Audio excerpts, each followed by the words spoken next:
So yeah, this is the first one. First episode of a channel that will probably amount to like 2 episodes or something like that. Because I mean, when you get off to this bad of a start with this bad of a movie on a review channel that's like centered around the fact that it's in a barn, you're probably not going to get too far down the road. All right, let's get into it. Let's just stinging get into it, for crying out loud. So this movie I watched yesterday with my buddy at the cinema, because I do that kind of thing because I care. Yeah, I got the big tub of popcorn because I knew I would need it. I knew I would need it to keep me sustained, because I knew what I was getting into was literal just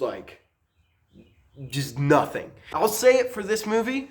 I came in with extremely low expectations, and I was not disappointed. I'm sure you're wondering what the movie is, and honestly, it's probably gonna be in the thumbnail, unless I'm like, ooh, what movie is this on the first episode of the channel? I'm not gonna tell you. Yeah, it's Morbius. Jared Leto, Matt Smith, other people. I didn't do any research. They're in it, and they're terrible. It's all bad, but it's not just all bad. I say that in like it's not all bad. It's like bad in specific ways. Like it's all bad, but like it's like there's more nuance to it. I mean, if there wasn't, I would just be like one and done, and I'd just be like it's bad. So anyway, yeah, let's just kick it off. Okay, so slight disclaimer, and this will go to show, besides the poor lighting and the decor, this will also go to show how low effort and low quality all of this is. I missed the beginning. Well, I got there late and I needed to buy my popcorn, so I didn't get in all the way. I walked in on a scene where I pretty quickly understood it was Michael Morbius, young Jared Leto, Michael Morbius in the flesh, young version, and he meets what I assumed was probably going to be young. Well, I mean, he was young then. He was probably going to become Matt Smith. I think he's Milo. Like they have this weird scene where like you're Milo. Jared Leto, Morbius, not Jared Leto yet. Morbius says, "You're Milo," he says, and I'm like, "I'm not Milo." He's like, "I'm not Milo," and then you're like, "Well, the last guy's name was Milo, and the guy before that's name was Milo." So like, you're just another Milo, man. And fine, that's okay, but like, then he's just called Milo the rest of the time, which, I mean, who cares? The movie never comes back to it. So yeah, that's how this movie started for me, you know. And great beginning. Honestly, like the first 20 minutes or so were fine. I mean, they weren't anything special, but they were okay. You know, standard. I mean, it was just standard, like not even standard Marvel stuff, not even standard like superhero stuff. It was just specifically standard Spider-Man universe villain type stuff, you know? It was like, you know, he's got this thing, like, you know, it was like Kirk Connors from The Amazing Spider-Man, a movie that is not very good, except this was even worse. We'll get into that. So he's got weaknesses, and he's like this disease, and he's got to walk around on crutches.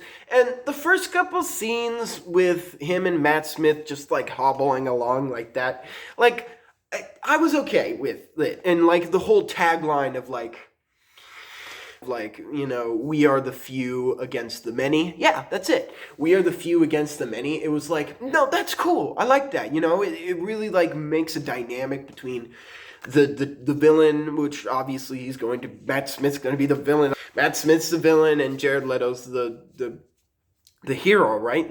And so I was like, cool, that's a cool dynamic. I like that. But then, and then he has his lady friend, and I'll get back to the lady friend. And he has his mentor. I'll get back to that too. These three characters, the villain, the lady friend, and the mentor, they have so many problems on at least one level. I don't think we're gonna get to a whole lot of levels on this channel. We're not going to get into a whole lot of layers, just like general things that were good or bad. But anyway, lady friend and the mentor and blah blah blah. So the movie takes a turn for the worse once they get onto the boat. They get onto the boat and it's Morbius, Michael Morbius, Jared Leto, Michael Morbius, and his lady friend. So he goes into his testing chamber, and this is where things, like I said, get to a weird place, because he's like, there's some talk about, like, you know, like, the morality of all this, and like, should I be doing blah blah blah. It's all the reason why I can't remember it is because it was all extremely vague. So it's not my fault. Not my fault. It's the movie's fault. And so he does the test of this bat DNA to cure himself thing, and it goes horribly wrong and unbelievable. And he's turned into a vampire. And it's funny. They literally like go into the testing chamber, and he's just like there on the wall, like Gollum meets Batman meets Spider-Man creature, where he's just like rah on the wall, and they're like, and his lady friend's like, Michael, and everyone's like, open fire. And then there's this really the best action scene of the movie, I think. But it wasn't very good. There's this, it's not a very good action scene in general. There was this cool shot where, like, it was kind of like a point of view shot, and it sort of like, it like wiggled around, and it was all kind of blurry, and like I don't know, that was kind of fun, where like you didn't quite see what was happening, but you still got a sense of like danger and fighting and excitement. So that was cool. But the rest of the fight was just standard, like, darkness, guys after you, that's it, And I mean, the Morbius effect, like, like the he's like all fluidy. I mean, it's literally Nightcrawler from X-Men 2, which I cannot remember the subtitle to X-Men 2.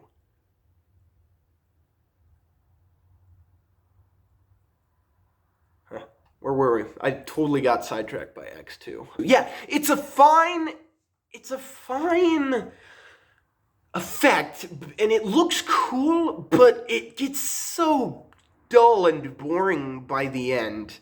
And like they don't do anything. And also, it appears that people see him doing this effect. Like, it's not just his... Like, I thought, like, how when Frodo puts on the ring, there's, like... He sees the world differently, right? And so I thought, kind of like with the echolocation powers that Morbius has, where, like, his eyes turn weird and he's, like, echolocating all the way. Somehow, like, he saw things differently. But, like, the effect remained even when we had point-of-view shots from, like, the fourth erroneous character... Tyrese Gibson, who literally, the fact that I don't remember his name is okay, because he was nothing. And that's the problem with this movie. It's nothing. And I'm getting sidetracked, but I'm going to say it. When at the very end, I'm not going to spoil it, I guess. I mean, I basically just told you the whole story up to a point. Doesn't matter. I'm not going to spoil it. Anyway, his girlfriend says to him, his girlfriend says to Morbius, she says, make it all mean something. And me and my friend laughed pretty hard. And I was like, I was thinking the exact same thing. Please, make this movie mean something. Because it's just a sludge. It's just a little like a potion, like a black and blue potion, like the witch from Snow White would make of a movie. It's just like, it's nothing. There's nothing substantial at all about it. And it's just a bunch of elements just all thrown together in a big boiling pot. And then It's structured off of like 3 key action scenes. It's structured on the action scenes, and the action is terrible. Like, especially the end action scene. Oh my word! Like, it's literally just bad CGI Morbius. Jared Leto's Michael Morbius. And it's bad CGI Matt Smith, which, oh, why are you doing this to Matt Smith? I haven't seen him in anything else, but just seeing him in this movie, he was the best thing about this movie. And I think that's a pretty, like, standard take on this movie, but it's true. And I said, like, he's pretty good in this movie, which is saying something. The scene where he like dances and stuff, like I couldn't get behind that. So CGI Matt Smith and CGI Jared Leto, and they're just duking it out. And the way it ends is just terrible. It's basically, so, like, to give you a hint but not to spoil it, it's like the worst version of the Suicide Squad ending. Like, the Suicide Squad ending, I really loved.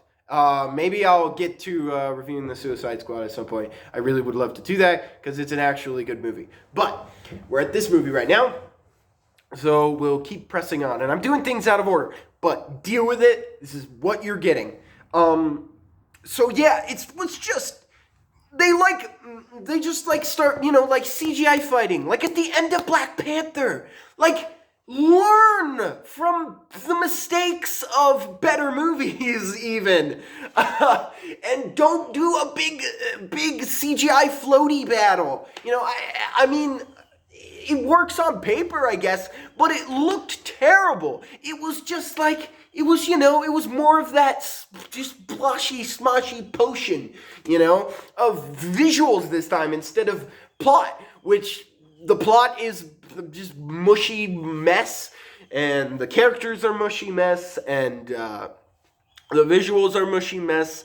Yeah, the whole movie's, did I mention the whole movie's a mushy mess? Well, the thing is, what really bugs me about the set pieces and the action sequences being terrible. By the way, the set piece for that last action sequence is, like some kind of sewer.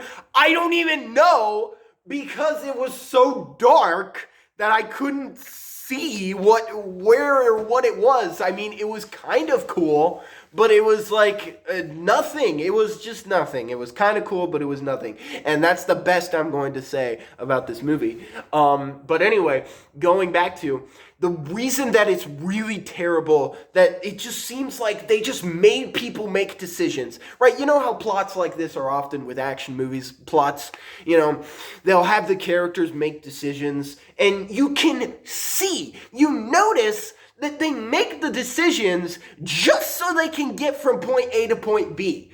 And that's okay, I guess, it's fine, but like, do us the decency of making it at least slightly character-driven, And with a thing like Morbius, which I don't think anyone really believed in from the start anyway, so, I mean, there's that.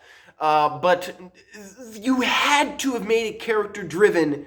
And I mean, there was good opportunity for character stuff in it. You had to make it character-driven, or else, it wasn't going to work, and it wasn't going to be unique as a film. It was just going to be way lamer than everything else, even worse than Venom.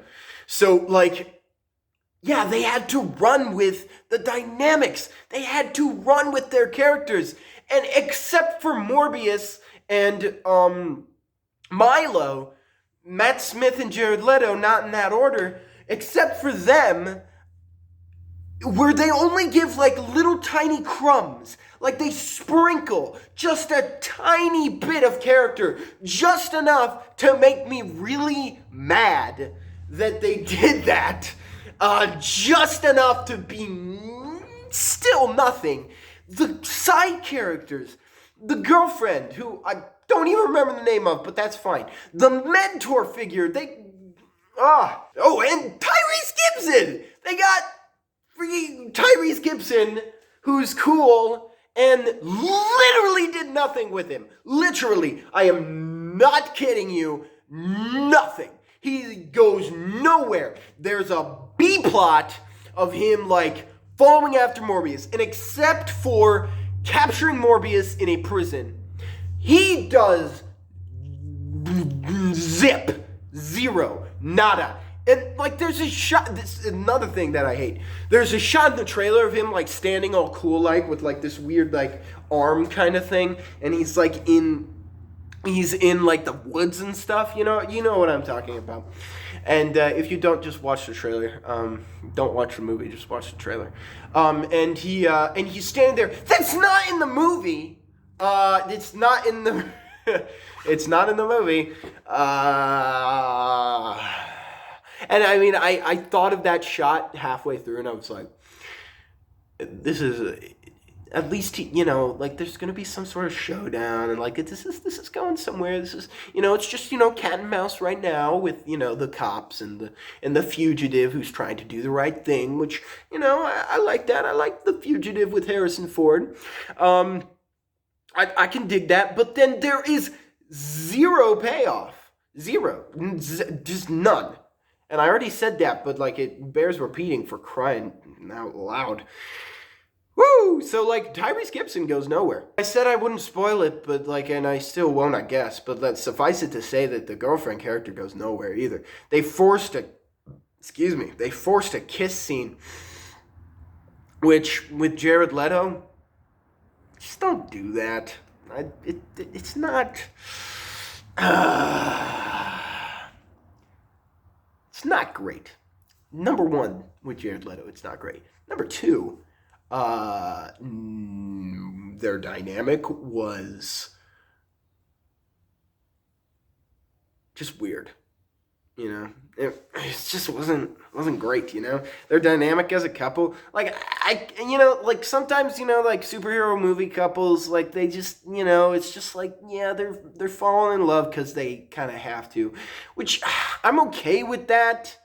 But with this movie, it was just adding insult to injury rather than insult to a good movie. So I couldn't look past it. So that was terrible. And the mentor figure, like, he goes out of the movie with the line, "You have to stop Milo." And he had been set up as, like, this father figure to Milo and to, of course, Morbius, and that was part of like the like, Michael was his favorite, and at least Milo thinks that, and that's part of their, like, the friction between them. And also, the only reason Milo is evil is because he's evil. That's it. He got beat up once. Like, literally, they just... I didn't say it at the time, but I was looking at the scene at the beginning. So it's, like, right after the scene that we just started with. I'm pulling a Christopher Nolan, and I'm just, like, doing it, how he does Memento in, like, the loop, and then he, like, connects it like that. That's how this review is going. Anyway, at the beginning... when, like, the kids just, like, kick him, and he's literally curled up in the position that Joaquin Phoenix Joker from the movie Joker is curled up in. And I was just like, I could just see how it goes, like, full text, just like, Joker in the Joker movie. I was like, yeah, they're just going full text Joker when he's just, oh my word. That was literally it. And he didn't even build on that one thing. And this is what I'm talking about, with little crumbs that were just, like, just enough to be terrible.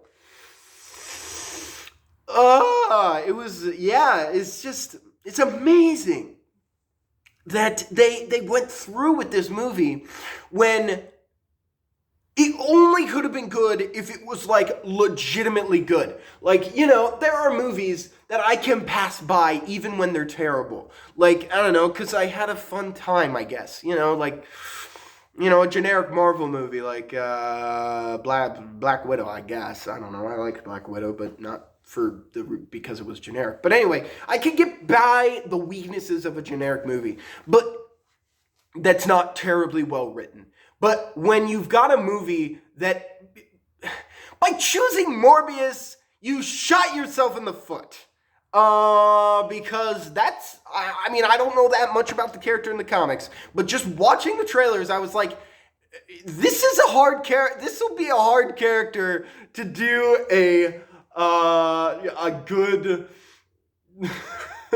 a good story with, and I generally like the people involved, but oh my gosh, like, unless this is good, it's not gonna be anything, There is no in between when you pick Morbius and when you pick Jared Leto. With Jared Leto, there is no in between. Oh my word! What were they thinking? I feel like I'm gonna ask that.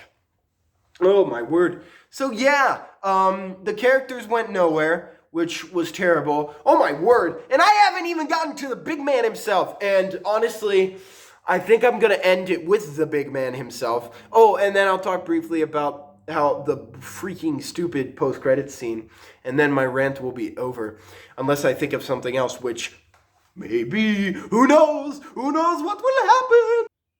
Yeah, the big man, Jared Leto, Michael Morbius, terrible. He doesn't go anywhere. Like, he makes some lame attempts to be like the crime fighter at one point, I think, maybe. I don't even know. I think he was actually just getting equipment to make some science crap. And he broke a guy's hand in like 12 places.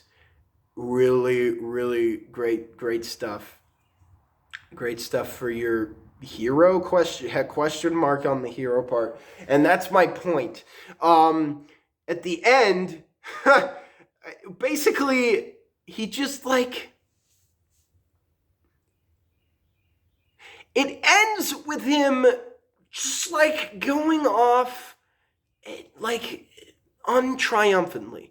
Totally untriumphantly. And again, I'm trying not to spoil things, but like, let's just say that I couldn't tell whether he was like a definitive hero or a villain, which that's okay in some circumstances, but I thought we were going to do like the whole anti-hero kind of like deal where like he's like forced to like, fight for the good even though he's not that great of a guy. And I mean, they totally just like botched the line. Like, he's a good guy, but also like he's inexplicably doing terrible things to himself. By the way, no one ever mentions the fact that he totally turned himself into a vampire, and like, you would be called a supervillain for less. Literally, Kurt Connor's Rise and Funds, or however you pronounce his name, that dude in The Amazing Spider-Man, which I'm coming back to,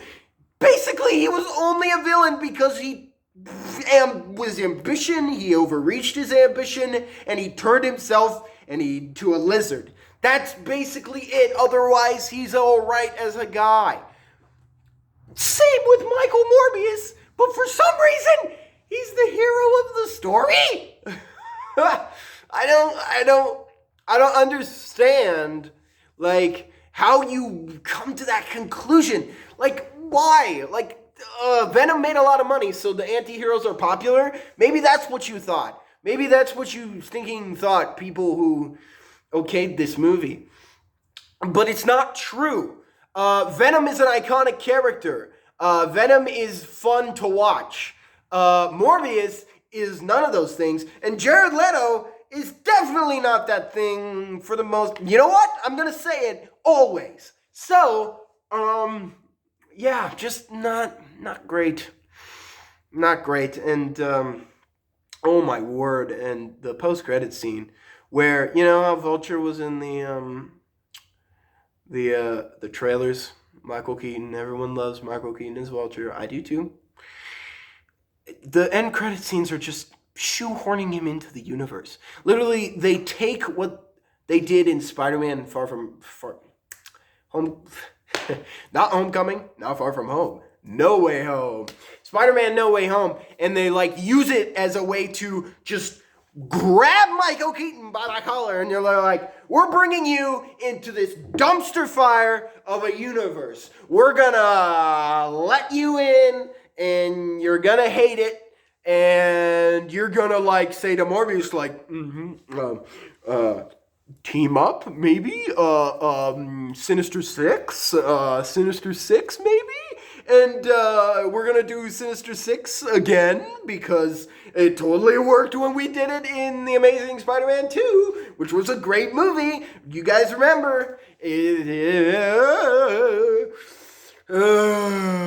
so, yeah, those end credit scenes. I was so in denial about the post-credit scenes that I waited till the end of the actual credits to see if there'd be like another post-credit scene, and I was disappointed.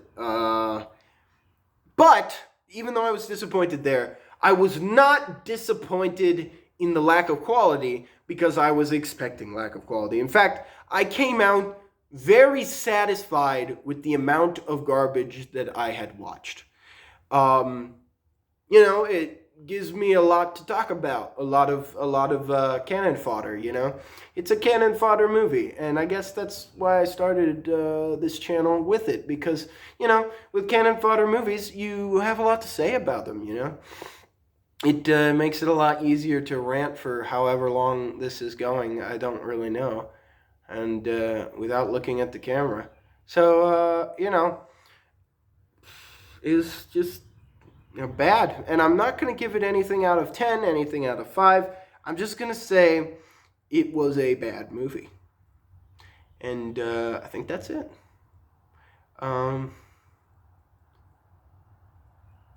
Like this video and dislike Morbius, I guess. I don't know.